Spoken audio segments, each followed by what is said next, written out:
નમસ્કાર વિદ્યાર્થી મિત્રો, હું છું હર્ષિત પ્રજાપતિ. આપ સૌનું સ્વાગત છે આપણી પોતાની યુટ્યુબ ચેનલ સ્ટડી માસ્ટરમાં. આજે આપણે જોવાના છીએ ધોરણ 12 રસાયણ વિજ્ઞાનની એકમ કસોટી નંબર 5, જેમાં ટોટલ સમય 1 કલાક છે અને કુલ ગુણ 25 માર્ક્સ છે. સાથે સાથે તમારું જે ચોથું અને પાંચમું ચેપ્ટર છે એ તમારી એક્ઝામમાં પૂછાવાનું છે. તો પહેલો સવાલ છે, દ્વિતીય સંક્રાંતિ શ્રેણીના ઇલેક્ટ્રોનથી ભરેલી કક્ષાની સંખ્યા કેટલી હશે?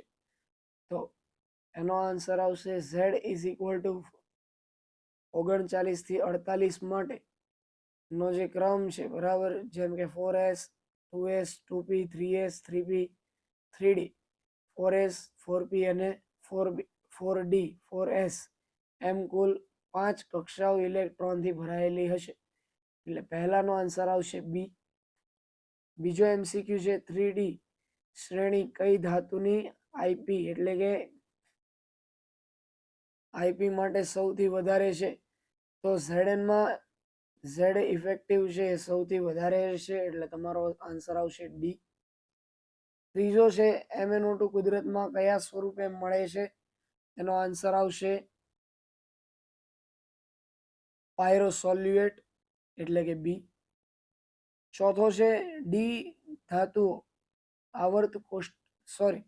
ચોથો ક્વેશ્ચન છે, જે સંયોજનોમાં ધાતુ પરમાણુ આયન અનેક ઋણ આયન કે તટસ્થ પરમાણુ સાથે ઇલેક્ટ્રોન યુગ્મની ભાગીદારી દ્વારા રચાય તેમને આધુનિક પરિભાષામાં કયા પ્રકારના સંયોજનો કહેવામાં આવે છે? તો એવા જે સંયોજનો છે એને કહેવામાં આવે છે સંવર્ગ સંયોજનો. પાંચમો જે ક્વેશ્ચન છે એ છે, ભૂમિ અવસ્થામાં નીચેનામાંથી કયા તત્વની ઇલેક્ટ્રોન રચના NS1 પ્રકારની નથી? તો એનો આન્સર તમારો આવશે ડી. એનો આન્સર તમારો આવી જશે ડી. બીજો છે, પ્રાથમિક દ્વિઆણ્વીય પ્રક્રિયા માટે નીચેનામાંથી કયો સંબંધ સાચો છે? એનો આન્સર આવશે પ્રક્રિયાક્રમ માઇનસ આણ્વિકતા. પછી છે 8 નંબરનો ક્વેશ્ચન, સંવર્ગ સંયોજનોનો ઉપયોગ કયા ક્ષેત્રમાં થતો નથી? એનો આન્સર આવશે ડી, વિદ્યુત ઉત્પન્ન કરતા કોષમાં બળતણ તરીકે. 9મો ક્વેશ્ચન છે, સંવર્ગ સંયોજનમાં ધાતુની દ્વિતીયક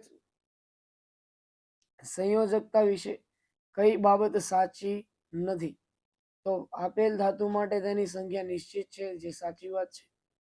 તે તટસ્થ અણુ કે ઋણાયન તરીકે સંતોષાય છે, એ પણ સાચી વાત છે.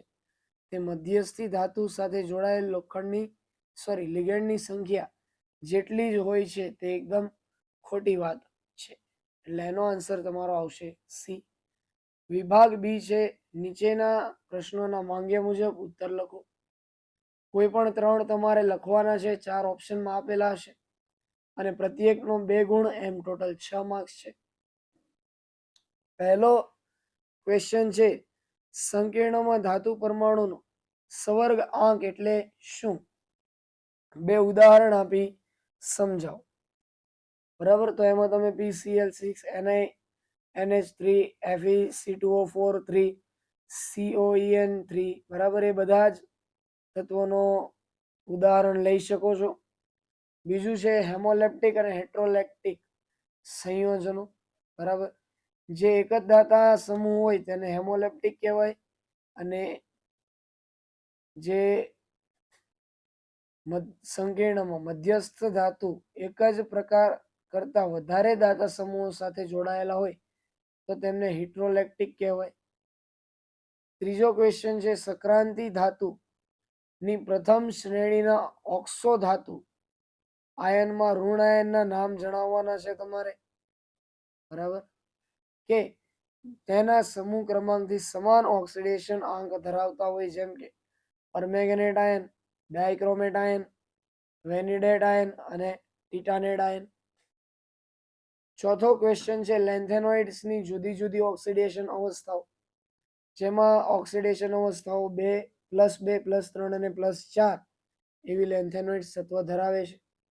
વિભાગ સી ની વિદ્યાર્થી મિત્રો જો વાત કરીએ તો પ્રથમ સવાલ કંઈક એવો છે કે +3 ઓક્સિડેશન અવસ્થામાં Mn+2 સંયોજનો Fe+2 કરતા શા માટે વધારે સ્થાયી છે?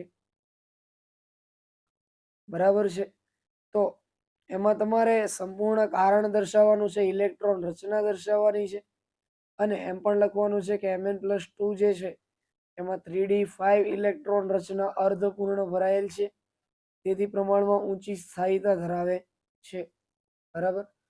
બીજો ક્વેશ્ચન છે લેન્થેનોઇડ સંકોચન. લેન્થેનોઇડ સંકોચન છે એ ખૂબ જ આઈએમપી સવાલ છે. બરાબર. લેન્થેનોઇડ તત્વોમાં Ce થી Lu માં પરમાણુ ક્રમાંક વધે તેમ ઇલેક્ટ્રોનથી ભરાયેલી અંદરની કક્ષકોની નબળી શિલ્ડિંગ અસરના કારણે લેન્થેનોઇડ તત્વના પરમાણુનું કદ ક્રમશઃ ઘટે છે. પરમાણુ કદના આ ઘટાડાને લેન્થેનોઇડ સંકોચન કહેવામાં આવે છે. આ છે લેન્થેનોઇડ સંકોચનની વ્યાખ્યા. બરાબર છે. આ રીતનો તમારે આખો સવિસ્તાર આન્સર લખવાનો છે. આગળ છે ક્વેશ્ચન નંબર 3. આંતરાલીય સંયોજનો એટલે શું? સક્રાંતિ ધાતુઓની સ્ફટિક લેટિસ રચનામાં પરમાણુઓની ગોઠવણી વચ્ચે ચોક્કસ વ્યાપના અંતરાલીય છિદ્રો હોય છે. આ છિદ્રોના નાના કદ અને ધાતુઓના પરમાણુ જેવા કે હાઇડ્રોજન, કાર્બન, નાઇટ્રોજન સહેલાઈથી ગોઠવી શકાય છે. આ રીતે રચાતા સંયોજનોને આંતરાલીય સંયોજન કહેવામાં આવે છે. ચોથો ક્વેશ્ચન છે જે 4 માર્ક્સનો છે અને એક જ આપેલો છે, જે છે પોટેશિયમ પરમેંગેનેટ બનાવટ વર્ણવો એસિડમય પરમેંગેનેટ દ્રાવણ કેવી રીતે આયનો SO2 સાથે પ્રક્રિયા કરે છે અને ઓક્ઝેલિક એસિડ આ પ્રક્રિયાઓ માટે આયનીય સમીકરણો લખવાના છે. બરાબર. તો આ રીતનો તમારો એક 4 માર્ક્સનો સવાલ છે અને તમારું એકમ કસોટીનું પેપર જે 25 માર્ક્સનું છે એ કંઈક આ રીતનું રહેશે.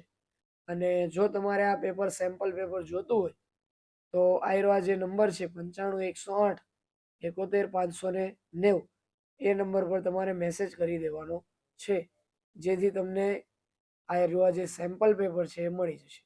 ધન્યવાદ વિદ્યાર્થી મિત્રો. હજી સુધી જો તમે અમારી ચેનલને સબસ્ક્રાઇબ ન કરી હોય તો સબસ્ક્રાઇબ કરી નાખજો, લાઈક કરી નાખજો વિડીયોને અને શેર કરી નાખજો તમારા મિત્ર વર્ગને.